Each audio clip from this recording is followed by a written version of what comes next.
నూజివీడు ప్రాంతంలోని విసన్నపేట దగ్గరలో ఉన్న గ్రామంలో ఉన్నాం. మీరు వెనకాల చూస్తే నేనేదో ఒక పెళ్ళికో లేకపోతే భారీ స్థాయి రిసెప్షన్‌కో వచ్చాననుకుంటే పొరపాటు. ఇది 14, 15, 16వ తారీఖు రోజుల్లో జరగబోయే కోడి పందాల కోసం ఏర్పాటు చేసిన ఒక పెద్ద స్టేడియం ఇది. ఈ స్టేడియం గాని చూసుకుంటే ఒక పెద్ద స్థాయిలో పెళ్ళిల్లో ఏ విధంగా అయితే ఏర్పాట్లు చేస్తారో ఆ దిశగా ఈ ఏర్పాట్లను చేసిన ప్రయత్నం అయితే చేశారు. మనం గాని చూసుకుంటే ఈ స్టేడియంకి చుట్టుపక్కల మొత్తం కూడా పబ్లిక్కు కూర్చొని చూడడానికి ఎక్కడ ఇబ్బంది లేకుండా ఒక స్టేడియం వైజ్‌గా కూడా మెట్ల రూపంలో కూడా ఏర్పాటు చేసిన పరిస్థితి మనం చూడొచ్చు. దాదాపుగా మొత్తం ఈ బరి చుట్టూ కూడా ఈ స్టేడియాన్ని ఏర్పాటు చేశారు. ఈ స్టేడియంలో ఒకసారి గాని మనం చూసుకుంటే ఒక్కొక్క మెట్ల వైపుగా ఎటు చూసినా ఏర్పాట్లయితే చేశారు. ఇక్కడ ఎందుకంటే వచ్చిన వ్యక్తులు చూడడానికి. ఈ స్టేడియానికి ఈ బరికి సంబంధించిన ఏర్పాట్లలో మొత్తం కూడా గ్రీన్ మ్యాట్ ఏసి ఇక్కడ జనాలు కూర్చొని సజావుగా ఇక్కడ జరుగుతున్న కోడి పందాల్ని చూడడానికి ఏర్పాటు చేసిన అవి చూడొచ్చు. మనం గాని చూసుకుంటే ఇక్కడ క్లీన్‌గా గ్రీన్ మ్యాట్‌ని ఏసిన పరిస్థితి. గ్రీన్ మ్యాట్‌ని ఏ విధంగా ఏశారో చాలా క్లారిటీగా మనకు అర్థమవుతుంది. ఒక్కొక్క స్టెప్‌ని అంటే ఒక స్టెప్పు ఎందుకు తగ్గించారంటే మామూలుగా క్రికెట్ స్టేడియంలో ఏ విధంగా అయితే పైకి కూర్చొని ఏర్పాటు చేస్తారో ఆ విధంగా ఇక్కడ పబ్లిక్ కూడా కూర్చొని సజావుగా ఈ వ్యవహారాన్ని అంతా కూడా చూడడానికి కోడి పందాలు ఏ విధంగా జరుగుతున్నాయనే అంశాన్ని చూడడానికి కోసం ఇటువైపు కూడా చూసుకుంటే గ్రీన్ మ్యాట్లు వేసి మొత్తం కూడా సిద్ధం చేస్తున్న పరిస్థితి చాలా క్లియర్‌గా ఉంది. ఫ్లడ్ లైట్లు కూడా ఏర్పాటు చేశారు. దాదాపుగా మొత్తం కూడా ఫ్లడ్ లైట్లన్నీ కూడా ఇక్కడ ఎందుకు అంటే రేపు 13, 14, 15 ఈ 3 రోజుల పాటు ఈ వారాది సంక్రాంతికి సంబంధించిన శుభాకాంక్షలు సంక్రాంతికి సంబంధించిన ఏర్పాట్లు మనం చూసుకుంటే ఏ విధంగా బరిని ఏ విధంగా సిద్ధం చేశారో మనం అంతా కూడా చూడొచ్చు. చాలా సాంప్రదాయబద్ధంగానే ఈ బరిని ఏర్పాటు చేసిన పరిస్థితి. సో మనం ఇప్పుడు అసలు కోడి పందాలు, కోళ్ళ పందాలు ఏ విధంగా జరుగుతాయి అనే ప్రాంతంలో మనం చూసుకుంటే దీనికి ఒక ప్రత్యేకమైన సిస్టమ్ చేశారు. ఒక స్టేడియం లాగా దీన్ని ఇది చేశారు. ఎందుకంటే ఈ బరిలో కోళ్ళు ఫైట్ చేసుకునేటప్పుడు వాటికి సజావుగా ఉండాలి. అందుకోసం దీనికోసం చాలా పెద్ద స్థాయిలో ఏర్పాటు చేసిన పరిస్థితి అయితే ఉంది. మనం గాని చూసుకుంటే ఒక పెద్ద లాంచ్‌ని కట్టారు. తర్వాత అద్భుతంగా చాలా అందంగా దీన్నంతా కూడా తీర్చిదిద్దే ప్రయత్నం అయితే చేశారు. ఈ ఆహారంలో దాదాపుగా ఇక్కడ 3 రోజుల పాటు జరుగుతున్న ఈ ఆహారాన్ని అక్కడ కూడా దాన్ని ఏర్పాటు చేసే ప్రయత్నం అయితే చాలా గట్టిగా పకడ్బందీగా చేశారు. కానీ పకడ్బందీగా చేసిన దీంట్లో ఆల్మోస్ట్ ఆల్ ఇక్కడ అన్న ఏర్పాట్లు కూడా సిద్ధమవుతున్న పరిస్థితి. ఇక్కడ వీఐపీల కోసం ఒక స్టేడియాన్ని కడుతున్నారు. ఇక్కడ వచ్చే వీఐపీలు సుదీర్ఘ ప్రాంతం నుంచి పెద్ద స్థాయిలో వచ్చే వీఐపీల కోసం ఇక్కడ ఒక గ్యాలరీని, ఒక స్టాండ్ని క్రియేట్ చేస్తున్నారు. ఈ స్టాండ్ కూడా 4 మెట్ల ద్వారా అంటే 4 స్టాండ్ల రూపంలో చూడొచ్చు. పెద్ద స్థాయిలోనే ఈ స్టాండ్స్ని క్రియేట్ చేస్తున్నారు. ఇది కంప్లీట్గా వీఐపీస్ కోసం చేస్తున్న పరిస్థితి. ఇవన్నిటిని కూడా క్లియర్గా చేశారు. రాత్రిపూట కూడా ఇబ్బంది జరగకుండా ఎక్కడికక్కడ ఫ్లడ్ లైట్స్ మొత్తం మనం కానీ చూసుకుంటే పూర్తిగా కూడా ఫ్లడ్ లైట్స్ని పెట్టి ఇక్కడ ఏర్పాటు చేసే పరిస్థితి అయితే చాలా కనబడుతోంది. అంటే బేసిక్గా ఇది చాలా పెద్ద బరి.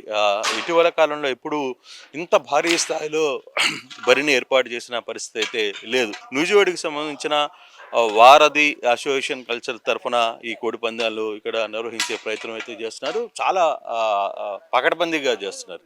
అయితే మొత్తం ఈ బరిలో దాదాపుగా ఒకసారి 4 కోడి పందాలని ఇక్కడ నిర్వహించవచ్చు. ఒక కోడి పందం ఒక జట్టు తీసుకుంటే మరోవైపు మరో కోడి పందం ఇక్కడ నిర్వహించే ప్రయత్నం చేయొచ్చు. ఆ దిశగా ఏ విధంగా ఏర్పాటు చేయాలి అనే దాని మీద పూర్తిగా కూడా అన్ని రకాల ఏర్పాట్లని ఇక్కడ చేసిన పరిస్థితి అయితే ఉంది. కోడి పందాలు చూడడానికి వచ్చిన వ్యక్తులు ఎక్కడ ఇబ్బంది పడకూడదు అనేది ఇక్కడ నిర్వాహకుల ఆలోచన. అందుకే ఆ దిశగా మొత్తం ఏర్పాట్లని చేసిన ప్రయత్నం అయితే చేస్తున్నారు. ఇక్కడ ఎంట్రీ కూడా మనం కానీ చూసుకుంటే పూజ చేసి పూర్తిగా కూడా ధ్వజస్తంభంలాగా ఏర్పాటు చేసి దేవుడికి సమర్పించిన పూల దండను కూడా ఇక్కడ వాళ్ళ ఆచారం ప్రకారం చేసిన ప్రయత్నం అయితే చేశారు. ఎక్కడికక్కడ వ్యక్తులు కూర్చొని చూసుకుంటే ఒకవేళ పందెం జరగాలి అనుకుంటే పందెం కట్టే వాళ్ళు ఇక్కడి నుంచే ఎవరు లోపలికి రాకుండా అక్కడి నుంచి తన పందాల్ని ఇక్కడున్న వాళ్ళకి కట్టే ప్రయత్నం చేయొచ్చు. ఆ దిశగా ఇవన్నీ కూడా జరుగుతున్నాయి. ఎక్కడికక్కడ ఈ ఆహారాన్ని చాలా పకడ్బందీగా చేశారు. చాలా పెద్ద స్థాయిలో ఈ ఈ బరిని ఏర్పాటు చేసిన పరిస్థితి.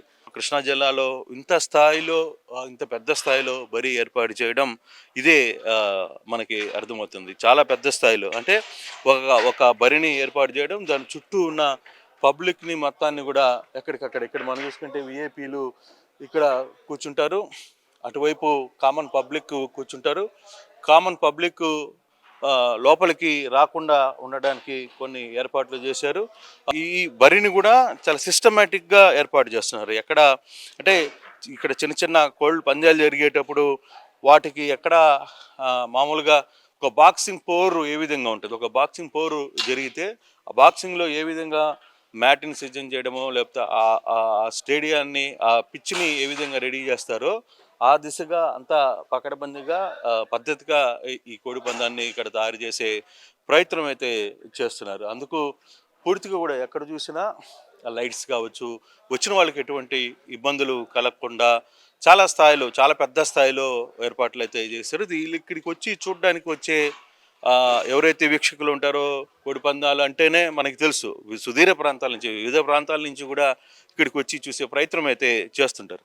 వాళ్ళందరికీ కోసం ఎటువంటి ఇబ్బందులు రాకుండా ఫుడ్ ఏర్పాటు చేయడం, ఫుడ్ క్యాంటీన్స్ని ఏర్పాటు చేయడం, తర్వాత పార్కింగ్స్ ఏర్పాటు చేయడం, అవసరమైన వాళ్ళకి మంచినీళ్ళు ఏర్పాటు చేయడం, వీటన్నిటిని కూడా చేసే ప్రయత్నం అయితే చేస్తున్నారు. వీళ్ళందరికీ కూడా చాలా పెద్ద స్థాయిలో మనం కానీ చూసుకుంటే ఒక పెద్ద కళ్యాణ మండపంలో ఒక పెద్ద స్థాయి వ్యక్తులు పెళ్ళి ఏ విధంగా నిర్వహిస్తారు ఆ దిశగా ముస్తాబైతే ఈ కోడి పందాలకి ముస్తాబైతే జరిగిపోయింది. మనం కానీ చూసుకుంటే ఎంత పెద్ద స్థాయిలో ఉందో చూడొచ్చు. ఎక్కడ వర్షం పడినా లేదు ఇంకోటి పడినా ఇబ్బంది లేకుండా ఏర్పాటు చేశారు. మనం చాలా అందంగా ఈ బరిని ఏర్పాటు చేసిన పరిస్థితి మనకి చాలా స్పష్టంగా కనబడుతుంది. సో ఇటువంటి బరులుకి ఏర్పాటుకి సిద్ధమైంది కృష్ణా జిల్లా. కేవలం ఆంధ్రప్రదేశ్లో చాలా ప్రాంతాల్లో ఈ బరులకి ఏర్పాటు చేసిన ప్రయత్నం అయితే జరుగుతుంది. 13, 14, 15 ఏర్పాటు చేసే ప్రయత్నం అయితే చేస్తారు. ఇక్కడ కొంతమందితో ఇక్కడ ఈ ప్రోగ్రామ్ అంతా అరేంజ్ చేస్తున్న వాళ్ళతో మాట్లాడే ప్రయత్నం అయితే చేద్దాం. సార్, ఇంత పెద్ద స్థాయిలో కోడి పందాల కోసం ఏర్పాటు చేస్తున్నారు, ఎందుకని? అది ప్రెస్టేజ్ ఇష్యూగా తీసుకున్నారా లేకపోతే ప్రెస్టేజ్ ఇష్యూ ఏం లేదండి, జస్ట్ క్యాజువల్ గానే. ఇప్పుడు మనకి సంక్రాంతి అంటే మనకు గుర్తొచ్చేది కోడి పందాలు, ముగ్గులు, కల్లాపులు, భోగి మంటలు, యాజ్ యూజువల్గా ఇవే ఉంటాయి. సో మనకి మీర్జాపురం అనేది ఎందుకు మనం ఇచ్చేసామంటే ఈ సరౌండింగ్స్లో కోడి పందాలు అంటే ఇంత పెద్ద ఇది లేదు అనే దానికోసం. అంటే మీర్జాపురం గురించి మీకు ఒక ఐడియా ఉండింది, పూర్వ వైభవం మీర్జాపురం ఎలా విరాజిల్లింది ఆ కాన్సెప్ట్తో ఇక్కడ జస్ట్ క్యాజువల్గా. అంటే మీరు ముందు ఊహించారా ఇంత పెద్ద స్థాయిలో భారీ ఏర్పాట్లు? లేదండి, ఇంత ఇదిగా ఉంటుందని అనుకోకుండా ఇంత పెద్ద ఇదిగా వెళ్తుందని అనుకున్నాం. కానీ ఒక స్టేడియంలో మామూలుగా మెట్లేసి ఏ విధంగా స్టెప్ బై స్టెప్ వేసి ఆ విధంగా కూడా ఈసారి ఏర్పాటు చేయడం చాలా వండర్గా కనిపిస్తుంది. అవునండి, అంటే వీక్షకులు పర్ఫెక్ట్ గా చూడాలి అంతే కదండి, వాళ్ళు చూసేది కరెక్ట్ గా కనిపించాలి. ఇప్పుడు మనం థియేటర్లో అయితే ఎంత క్లియర్ గా మనం చూస్తామో ఇక్కడ కూడా మనం అంతే క్లియర్ గా వాళ్ళకి కనిపించాలి అన్న కాన్సెప్ట్ తో ఇలా అరేంజ్ చేయడం అనేది జరిగింది. అంటే ఈ బేసిక్గా కోడి పందాలంటేనే కొన్ని కోట్ల రూపాయలతో బెట్టింగ్లు జరుగుతాయి అనేది ఒక అంటే మనం అంతా చూస్తున్నాం పరిస్థితి. కానీ అటువంటి సిచ్యువేషన్ ఉండబోతుందా ఇప్పుడు ఈ ఇయర్? అంత ఇదిగా ఏమి ఉండదండి, జస్ట్ క్యాజువల్గానే కోడి పందాలు సాంప్రదాయం ట్రెడిషనల్ అంతే. అంటే చాలా దూరాల నుంచి చాలా ప్రాంతాల నుంచి కూడా ఇన్విటేషన్స్.